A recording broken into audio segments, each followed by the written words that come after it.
नमस्कार शेतकरी मित्रांनो, पूरग्रस्त शेतकऱ्यांना जाहीर करण्यात आलेल्या पॅकेजनुसार आणि दिवाळीपूर्वीची मदत दिली जाईल. मदत कशा प्रकारे दिली जाईल याची सविस्तर माहिती शेतकऱ्यांच्या खात्यात पैसे जमा झाल्यानंतरच स्पष्ट होणार, अशी माहिती उपमुख्यमंत्री अजित पवार यांनी शुक्रवारी दिली. तर विरोधी पक्ष याबाबत शेतकऱ्यांची दिशाभूल करत असतानाही असाही टोला त्यांनी यावेळेस लगावला.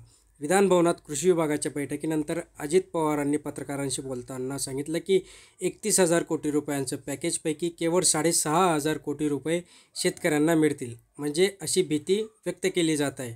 विरोधी पक्ष त्यावरून राज्य सरकारवर टीका करत आहे. त्यावर पवार यांनी सांगितलं की विरोधी पक्षांचे ते कामच आहे. राज्य सरकार करत असलेल्या चांगल्या कामाबद्दल कधीही चांगले बोलणार नाहीत. शेतकऱ्यांना जाहीर केलेले पॅकेज हे आजवरचे सर्वात मोठे पॅकेज असल्याचा दावा अजित पवारांनी केला. काही शेतकऱ्यांच्या खात्यावर पैसा जमा झाल्यानंतरही त्यांनी स्पष्ट केलं. त्यांनी सांगितलं की या संदर्भात केंद्रीय गृहमंत्री अमित शहा यांच्यासोबत झालेल्या बैठकीत राज्यातील या संकटात केंद्र सरकारवर पूर्ण कार्यक्रम आणि सहकार्य तिथे केला जाणार आहे. आता अतिवृष्टी संदर्भातील अहवाल लवकरच पूर्ण करून तो केंद्र सरकारला पाठवला जाणार आहे. या अहवालात पिकांचे झालेले नुकसान, जनावरे तसेच जीवितहानी, रस्ते, पूल, विहिरी यांचे झालेले नुकसान याचा एकत्रित ताळेबंद दिला जाणार आहे. अहवाल परिपूर्ण झाल्यानंतरच केंद्र सरकारकडे पाठवण्यात येईल. त्यानंतर केंद्र सरकारचे पथक पाहणी करेल व त्याचा अहवाल सादर करेल, असे त्यांनी यावेळेस सांगितलं.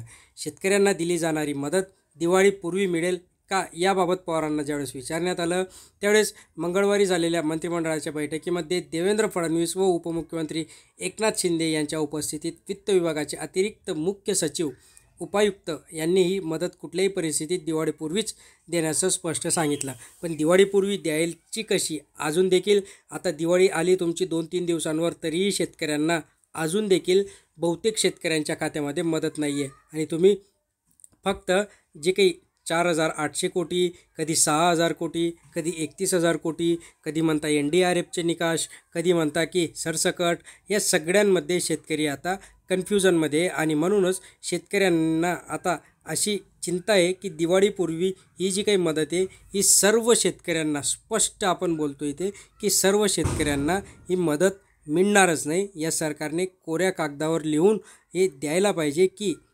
आम्ही जी काही मदत देऊ ती दिवाळीपूर्वीच देऊ. तसं सांगत नाही. कधी देवेंद्र फडणवीस म्हणतात की याला वेळ लागतो, आता उपमुख्यमंत्री म्हणताय की आम्ही लवकरात लवकर करू. काय गौडगंबाले हे येत्या काळातच समजणार आहे. धन्यवाद मित्रांनो.